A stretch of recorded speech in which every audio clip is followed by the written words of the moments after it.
우리가 역사를 통해서 보면요, 악한 일들이 참 많았어요. 보니까 특별히 가장 큰 악한 일 중에 하나는 전쟁이라고 얘기를 할 수 있죠. 또 뿐만 아니라 테러가 있고 인종학살이 있고 환경 파괴가 있고 또 노예제도 같은 것도 얼마나 악한 일입니까? 그런데 악한 일들이 참 많은데 이 악한 일들 중에서 최고의 악한 것을 한번 뽑아보라 그러면 여러분 뭘 뽑을 것 같아요? 그것은 당연히 피조물이 창조물을 십자가에 못 박아 죽인 것입니다. 이것보다 더 악한 일은 세상에 없어요. 이건 어쩌면 정말 인류 최고의 반역이요, 인류 최고의 살인극이라고도 얘기를 할 수 있을 것입니다. 그러면 2000년 전에 이 일이 분명히 일어났는데 과연 이것은 한 번으로 끝나고 마느냐? 어쩌면 지금도 이 일은 지속되고 있다는 사실을 우리가 여기저기서 발견해 볼 수가 있습니다. 과연 이 일이 어떻게 일어나고 있는가? 자, 하나씩 우리가 찾아보십시다. 이것은 바로 예수님의 결박 사건이라고도 얘기를 할 수 있는데, 오늘 보면 12절에 보면 이렇게 기록을 하고 있죠. 이에 군대와 천부장과 유대인의 아랫사람들이 예수를 잡아 결박했다 그랬죠. 자, 예수님을 결박하는 데 있어서 그 배후 세력이 누구겠어요? 당연히 사탄 마귀입니다. 예수님을 결박하긴 했지만 그러나 예수님은 스스로 이 결박을 푸셨습니다. 어떻게 해요? 부활하심으로 예수님은 승리하셨습니다. 그리고 나니까 예수님을 더 이상 결박할 수가 없잖아요, 마귀가. 그 다음에 누구를 결박하려고 하는지 아시죠? 예수를 믿는 사람들을 결박을 합니다. 어떻게 오늘날에 이 예수님의 결박이 이루어지는가?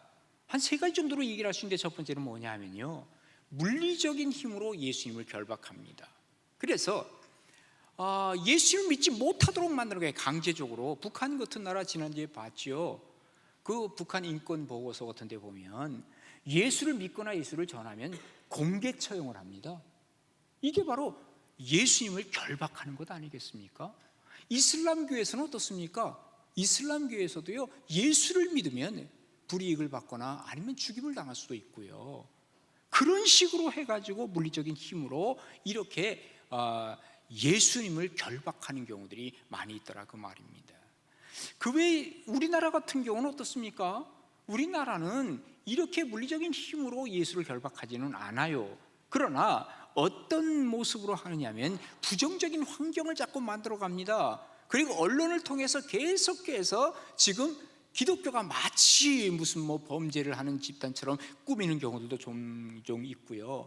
물론 교회에서요, 또 성도들이 빌미를 이렇게 자꾸 제공하면 안 되는데, 조그만 어떤 일이 생기면 그것을 크게 침소봉대해가지고 마치 기독교 집단이 이런 것처럼 만들어가는 이 언론들이 있고요. 요즘은 어떻습니까?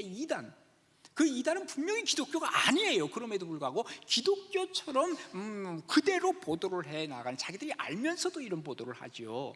어쩌면 오염물질을 다 투하해가지고 가까이 가지 못하도록 만드는 이런 모습이 오늘날 우리들의 주변에 일어나는 일이 아니겠는가 하는 생각을 가져보게 됩니다.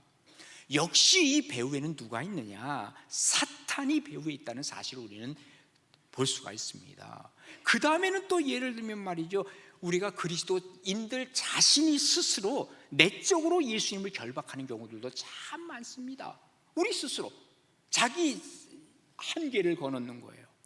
여기까지 내가 예수를 믿을 거야, 그 이상 하지 않을 거야 하는 이 한계를 그어놓다 보니까 예수님을 결박하는 것입니다. 또 뿐만 아니라 우리 속에 패배의식이 종종 들어올 때가 많이 있죠. 그러면서 신앙을 제한하는 것, 이거 바로 우리의 신앙의 결박, 예수님을 결박하는 것이라고 얘기할 수 있는 것입니다. 2000년 전에 예수님을 결박했던 사람들을 가만히 보면 최고 권력자들입니다. 그렇죠? 본디오 빌라도 총독 최고 권력자죠. 또 그 당시에 분봉왕으로 있었던 헤롯 최고 권력자죠. 또 종교의 최고 권력자 누구예요? 대제사장들, 그죠? 이런 사람들이 예수님을 결박했습니다. 그러나 예수님을 육신적으로 결박했다 할지라도 마음과 영혼은 결박하지 못했다는 사실을 우리는 알고 있습니다. 왜? 예수님은 죄가 없으신 분입니다. 그러기에 예수님은 이런 결박을 두려워하지 않았습니다. 영혼이 자유로웠기 때문이죠. 그래서 마태복음 10장 28절에 뭐라고 얘기하냐면, 몸은 죽여도 영혼을 능히 죽이지 못하는 자들을 두려워하지 말래요. 우리 예수님 그렇게 사셨어요. 세상의 최고의 권력자들 앞에서도 자신 있게 얘기를 했어요. 왜? 죽으면 죽으리라 그 말이에요.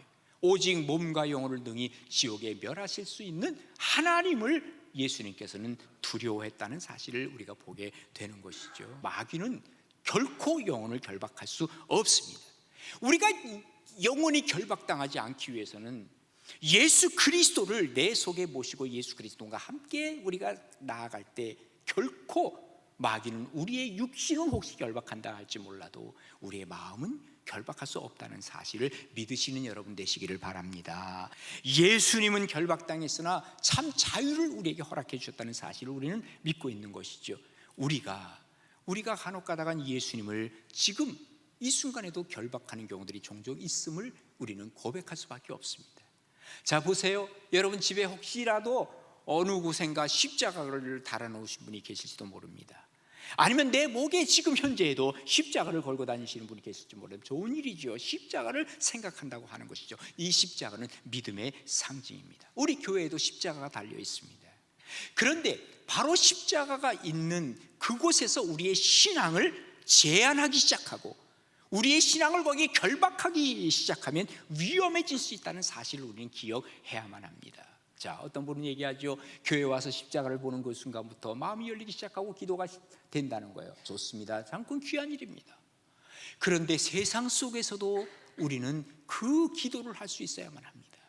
그런데 주님 앞에서 여기서만 기도하고 그리고 밖에 나가는 그 순간에 예수님을 여기다 결박시켜 놓고 우리는 세상 속에서 세상의 자유를 만끽하는 사람들이 이 땅에 많이 있더라 그 말입니다. 이게 위험하다는 것입니다. 여러분, 탕자가 그랬습니다. 아버지 집에서는 내가 자유함이 없다는 생각이겠죠. 그리고 여기에다가 아버지 집의 모든 걸 다 결박해 놓고 나는 자유함을 위해서 나갔습니다마는 결국은 그런 자유를 잃어버리고 말았습니다. 우리 주님은 내가 거하는 어느 곳에서나 내 삶에서도 십자가를 보여주고 계시는 분이고 이 십자가를 짊어지고 세상 속에서도 살기를 원하고 계십니다. 그러나 많은 그리스도인들이 예수님을 이 십자가로 결박시켜 놓고 더 이상 예수님이 나의 삶의 반경 속에 들어오지 못하도록 하는 그러한 일들이 우리 주변에서 종종 벌어지고 있다고 하는 사실을 앞에 우리가 자유로울 수 있겠는가 하는 것을 다시 한번 우리 자신을 점검해 볼 필요가 있다는 것입니다. 예수님을 결박해버리면 우리가 세상의 빛의 역할, 소금의 역할 감당 못합니다. 예수님이 내 속에 들어오셔야 내가 세상의 소금이 됩니다. 왜? 예수님 뭐라 그랬어요? 내가 세상의 소금이라. 예수님이 소금이라. 내가 세상의 빛이라. 예수님이 세상의 빛. 예수님이 들어와야 내가 세상 속에 들어가 빛의 역할을 하고 소금의 역할을 하고 살아가는데 예수님을 제한해버리고 예수님을 결박해버렸으니 내 속에서도 예수님 끔찍 못하게 만드니 내가 어떻게 빛을 발할 수 있겠는가 하는 얘기입니다. 우리의 신앙이 잘못하면 화석화되어질 수 있고 우리의 신앙이 결박된 신앙이 되어질 수 있다라고 하는 얘기입니다. 혹시 우리 가운데 예수님을 지금도 결박해 놓고 있는 사람이 있다면 이제는 예수님을 좀 풀어놓으세요. 그리고 주님이 원하시는 대로 성령께서 이끄시는 대로 나는 순종하겠습니다 하는 마음을 가지시고 언제나 하나님 말씀 앞에 내가 어떻게 반응할 것인가 하는 것을 늘 생각하시면서 말씀이 주어질 때 거기에 대한 반응이 생김으로 말미암아 우리의 신앙이 정말 하나님 앞에서 자유로운 신앙, 은혜로운 신앙, 믿음의 신앙 이것을 가지고 세상 속에서도 승리하는 여러분 되시기를 주님의 이름으로 축복합니다. 두 번째로 우리는 예수님을 죽음의 길로 넘기는 거예요. 자, 13절과 14절입니다. 먼저 안나스에게로 끌고 가니, 자, 여러분 여기 좀 이상한 구절이에요 이게. 왜냐하면 예수님을 끌고 가려면 어디로 가야 되냐면 현직 대제사장에게 가야 되거든요. 근데 안나스는 현직 대제사장이 아닙니다. 이 사람은요 전직 대제사장입니다. 뿐만 아니라 이 사람은요 로마에 의해서 면직된 사람입니다. 그러니까 사실은 꼼짝없이 숨어 지내야 할 이 사람이 아니 지금 큰 소리하고 살아가는 거예요. 면직된 사람이 그 다음을 보세요. 안나스는 그 해의 대제사장인 가야바의 장인이라고 그랬어요. 여러분 이것은요 그 안나스가 그 당시에 모인 것을 얘기를 하는 거예요. 실세라는 것을 얘기를 하는 거예요. 근데 이게 참 말이 안 되는 얘기가요, 이 대제사장은 구약에서부터 내려온 것 아닙니까? 그죠? 아론에서부터. 그러면 누가 대제사장이 되냐? 아들이 대제사장이 돼야 돼요. 사위가 대제사장 된 적 있어요? 없습니다. 그런데 이것을 자기가 안 친 거예요. 그러니까 이것은 율법적으로도 어긋날 뿐만 아니라 지금 세상적으로는 자기가 실세라고 하는 것을 여기서 분명히 보여주고 있는 것입니다. 가야바는 유대인들에게 한 사람이 백성을 위하여 죽는 것이 유익하다고 권고하던 자더라 그랬습니다. 안나스의 그 정신을 가지고 지금 가야바의 생각은 뭐냐면 저 한 사람 예수를 죽이는 것은 가하다. 이미 재판을 하기 전에 결정을 해놓은 거예요. 결정을 해놓고 재판을 하니 불법 재판이 될 수밖에 없는 것 아니냐 그 말입니다. 자, 그런데 이 안나스는요 어느 정도의 사람이냐면 돈을 엄청나게 축제한 사람입니다. 그리고 그 돈을 가지고 정치하는 사람이에요. 그러니까 정치권하고 결탁이 되어 있어요. 또 뿐만 아니라 돈을 엄청나게 많이 벌었는데 어떤 식으로 버는지 제가 그 전에 말씀드린 기억이 있어요. 자, 성전에서 제사를 드리기 위해서 제물을 가지고 오잖아요. 양을 가지고 오고 소를 가지고 오고, 송아지를 가지고 오고, 또 뭐예요? 양을 비둘기를 가지고 오잖아요. 그러면 이것을 이제 심사를 해야 돼요, 대제사장이. 근데 이 심사를 하는데 이게 흠이 있고 점이 있으면 안 되잖아요. 깨끗한 것만 됩니다. 근데 여러분 멀리서 하루 이틀 이 양떼를 가지고 오면 얘네들이 더러워지거나 아니면 여기저기 다치거나 그런 것들이 많거든요. 거의 99% 다 불합격이야. 그럼 어떻게 하느냐? 예를 들면 양 한 마리에 한 10만 원이라 그러잖아요. 그러면 가지고 온 것을 불합격하니까 어떻게 해요? 제사는 드려야 되겠고. 그러니까 여기 울며 겨자 먹기로 지금 여기 성전에서 그 재물을 사야 된다는 말이죠. 근데 10만 원짜리를 얼마를 받느냐? 한번 15만 원 받으면 그런 대로 괜찮을 텐데 10만 원짜리를 100만 원 받는 거예요. 정말 역사의 10배 이상을 받았다 그랬어요. 이게 뭐죠? 허가는 강도라니까. 그러니까 예수님이 내일 이제 성전 정화를 하는데 이걸 다 뒤집어 엎으시면서 뭐라 그래요? 야, 하나님의 성전을 너희들이 뭘로 만들었다? 강도의 구렬로 만들었다고 주님께서 2번이나 성전 정화를 그렇게 하신 것은 바로 안나스에 대한 얘기이기도 하거든요. 그리고 나서 우리가 알다시피 예수님의 제목은 3가지 제목이 있는 것이죠. 첫 번째 뭐예요? 성전 모독죄입니다. 그리고 두 번째 예수님의 죄악은 뭐냐 하면은 신성 모독죄입니다. 우리 예수님 그러셨어요. 하나님과 나는 하나라 그랬어요. 아니, 하나님과 네가 하나야? 말도 안 돼. 이거는 하나님에 대한 모독이야. 그러면서 하나님 앞에 예수님을 사형죄로 몰아간 것이죠. 사실은 예수님과 하나는 하나 맞아요. 그죠? 삼위일체 하나님. 그들이 이해를 못했을 뿐이죠. 그 다음에 세 번째 뭐예요? 왕권을 도전했다고. 이게 가장 큰 게 예수님을 죽일 수 있는 거리를 만든 것이죠. 예수님 뭐라 그랬어요? 내가 왕이냐? 그러니까 네가 말하였도다. 내가 왕이다. 그런데 그 다음에 예수님께서 부연 설명을 했어요. 나의 나라는 이 세상에 있는 것이 아니라고 분명히 말씀하셨음에도 불구하고 그 말은 싹 빼버리잖아요. 그죠?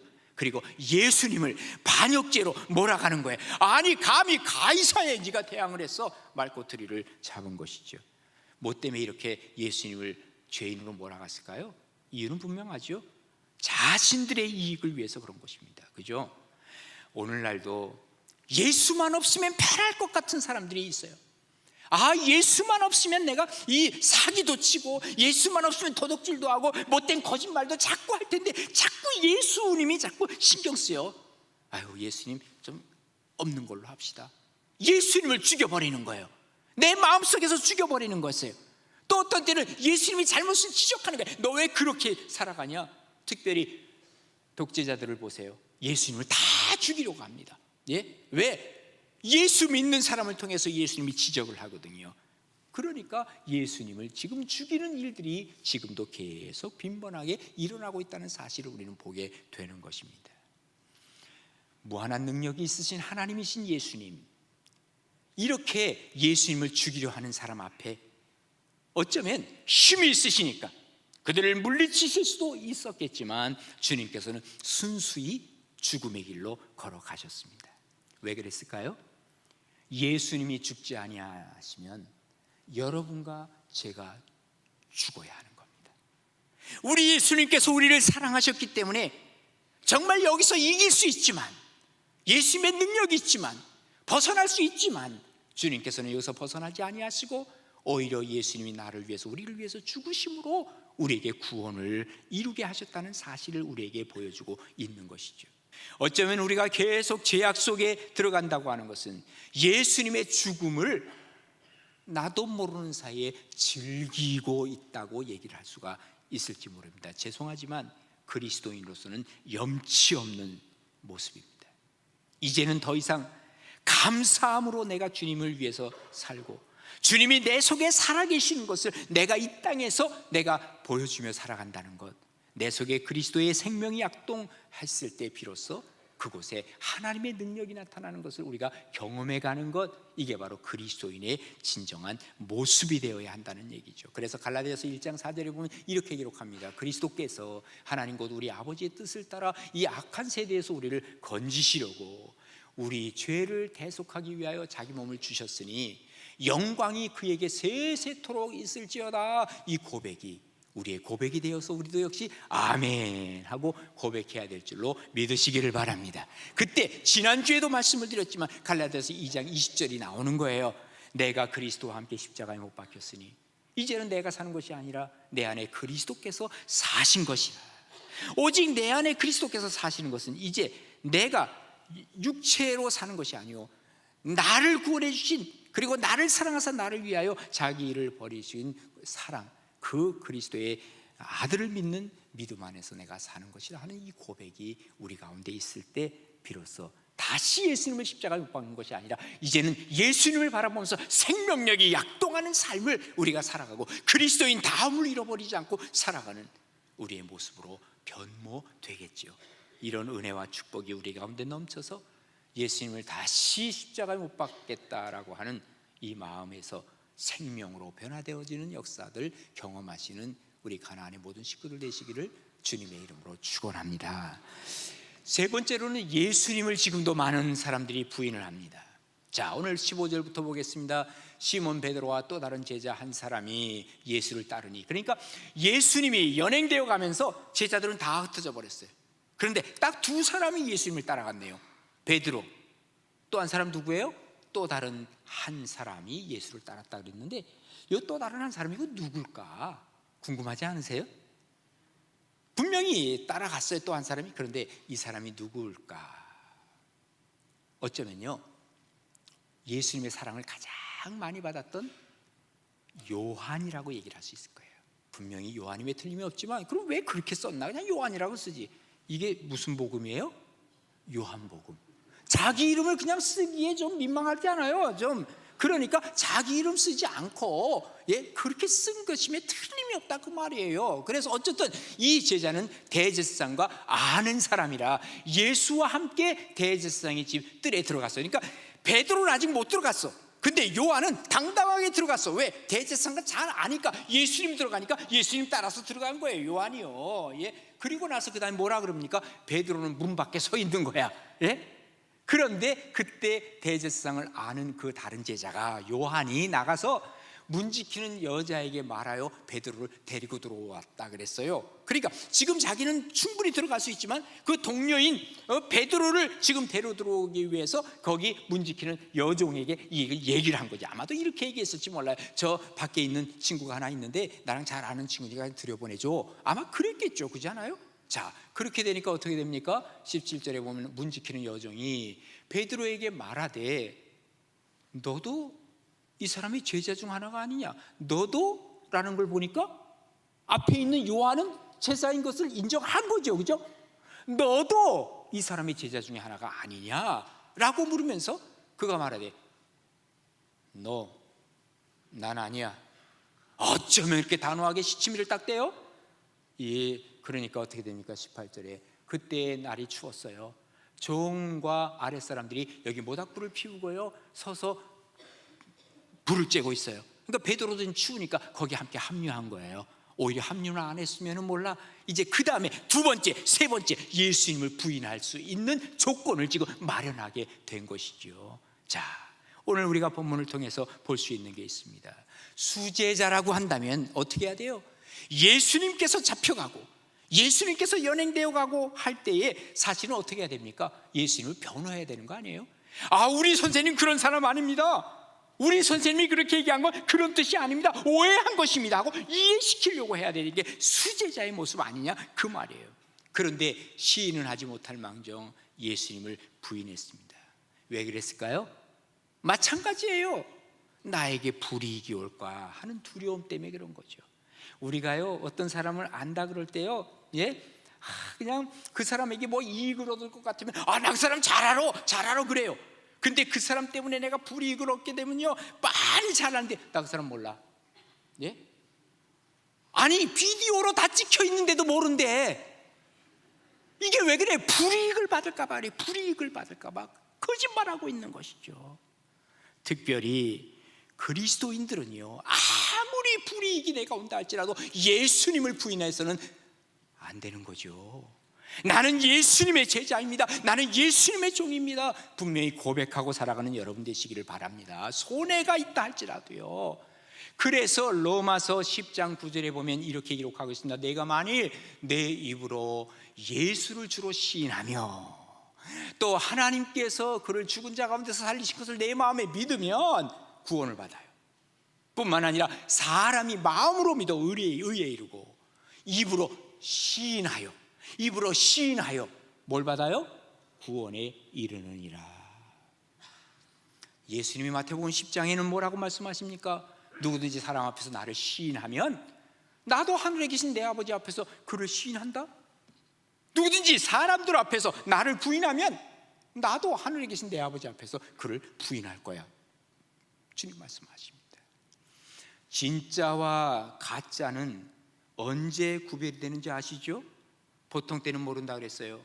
문제를 맞닥뜨리면 그때 이 사람이 진짜냐 가짜냐가 드러나는 거예요. 베드로가요, 보통 때는 예수님과 함께 있을 때는 주는 그리스도시요 살아계신 하나님의 아들입니다. 또 문제가 있으면 자기가 먼저 빨리빨리 나서서 문제를 해결할, 그래서 수제자가 된 거예요. 그런데 이제 특별히 문제가 닥치기 시작했습니다. 그때부터는 부정하기 시작하는 거예요. 예수님을 부인하기 시작하는 거예요. 예수님께서 이미 뭐 했어요? 예언하셨어요. 야, 멀리 오래전에 얘기한 것도 아니야. 바로 며칠 전에 얘기를 한 거예요. 너 나를 닭이 울기 전에 나를 3번 부인할 거야. 그러면 베드로가 어떻게 해야 돼요? 이 말씀을 간직해야 돼요. 이 말씀을 기억하고 있어야 돼요. 내가 절대로 예수님 부인하지 말아야지 그랬어야 돼요. 근데 베드로는 예수님 말씀을 기억하기보다는, 예수님 말씀을 믿기보다는 뭘 믿었어요? 자기 자신을 믿었어요. 예수님이 그 말씀하실 때 뭐라 그래요? 말도 안 됩니다. 사람들이 다 예수님을 떠나고 나는 안 떠나요. 그리고 제자들을 툭 보면서 얘네들이 예수님 다 떠나도요 나는 절대로 아닙니다. 어떻게 얄밉게 그렇게 얘기를 해? 그랬던 사람이, 호언장담했던 사람이에요. 기억하세요.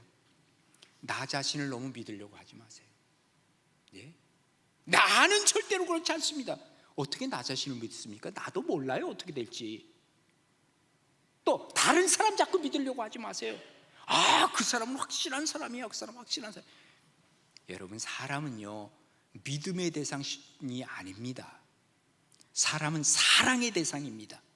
그저 사랑해주면 되는 거예요. 나를 배신하더라도 그냥 사랑해주면 되는 거예요. 누굴 믿으세요? 믿음의 대상은 우리 예수님 한 분밖에 없음을 믿으시기를 바랍니다. 그런데 베드로는 자기 자신을 믿었어요. 아마도 그 얘기할 때만은 진실이었을 거예요. 얘네들 다 떠나도 나는 안 떠나요. 자기 자신을 믿는 게 아니라 뭘 믿었어야 돼요? 예수님 하신 말씀을 믿었어요. 말씀을 간직하고 이걸 붙잡고 있어야 돼요. 예수님이 이렇게 말씀하셨지. 정말 내가 조심해야 되겠다. 그 말씀을 가슴에 이 신비에 심어놓고 이것을 각인해놓고 살아갔다면 아마도 예수님을 그렇게 부인하지는 않았겠죠. 지금도요 우리가 나도 모르는 사이에 주님을 부인하는 경우가 얼마나 많은지 모른다 그 말이에요. 내 주인이 누구인가를 늘 확실하게 내가 생각하고 살아갈 때 그 사람이 바로 주님을 부인하지 않는 거예요. 주님을 부인하지 않고 언제나 신할 수 있는 사람이 하나님 앞에서는 귀한 사람이요, 하나님 앞에 인정받는 사람이요, 그 사람이 바로 여러분이 되기를 주님의 이름으로 축복합니다. 이번 한 주간을 잘 주님과 함께 살아감으로 마지막 부활절에 부활의 기쁨이 우리 가운데 넘치는 것들을 우리 가나안의 성도들 모두가 경험해가는 복된 우리 가나안의 공동체 되어지기를 주님의 이름으로 축복합니다.